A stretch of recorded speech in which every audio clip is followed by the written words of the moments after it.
Welcome back to the channel. In today's video, I'm going to show you guys how to change your Instagram chat colors. So as long as you guys have fully updated your Instagram applications, you can then go over to your Instagram and then go over to your chats. And then all you have to do is go to the chat that you want to change the color of. So let's just say if I want to change the color of this, as you guys see, I've already changed it to maple. But if you want to change the color of this, you can go over to the top right corner where you see the eye with the circle around it. Click on that, and then just click on theme.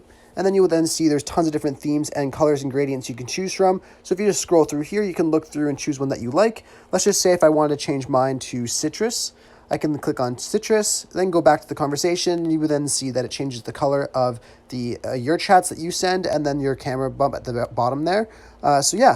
Very easy to change. I really hope I was able to help you guys out with showing you guys how to change this. If this helped you guys out, be sure to leave a like on the video and subscribe for more content. Thanks for watching.